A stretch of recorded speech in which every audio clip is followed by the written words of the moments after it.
Shalom mga kaibigan, ako si Robbie Rich. Ngayon, titingnan natin ang isang mensahe mula kay Shaul na kilala niyo rin bilang Pablo para sa pamayanang Mesyaniko sa Korinto. Ang lungsod na ito ay ang Sin City ng Imperyong Romano, isang lugar ng moral relativity at pilosopiyang Griego. Ngunit ang pinakamalaking problema ay wala sa labas ng lungsod. Ito ay ang pagkakahati-hati sa loob mismo ng simbahan. Sa bersikulo 10, nakiusap si Shaul.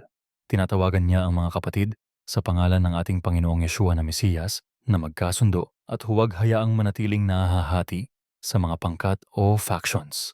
Nais niyang maibalik sila sa pagkakaroon ng iisang kaisipan at iisang layunin. Alam niyo ba, ibinalita ng mga tao ni Chloe na may mga pag-aaway sa inyo.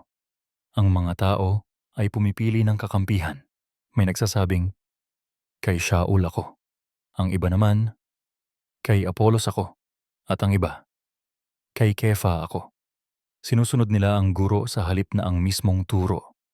Ito ang nagdadala sa akin sa isang tanong para sa inyo ngayong araw. Sa ating modernong mundo, itinataas ba natin minsan ang ating mga paboritong tagapagsalita o pamamaraan ng higit pa sa tunay na mensahe ng Ebanghelyo? Gusto kong marinig ang inyong opinyon. Huminto sandali at sumagot sa comment section. Paano tayo mananatiling nakapokus sa mensahe sa halip na sa pamamaraan?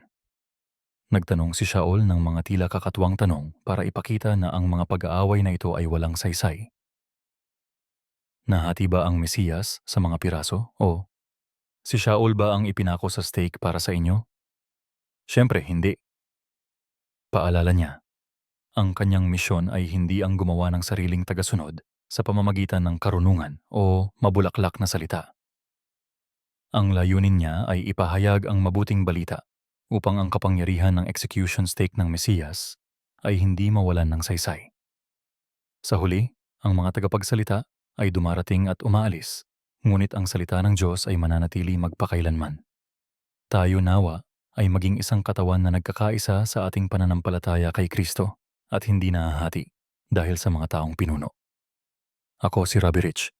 Hanggang sa muli, patuloy na pag-aralan ang salita. Shalom.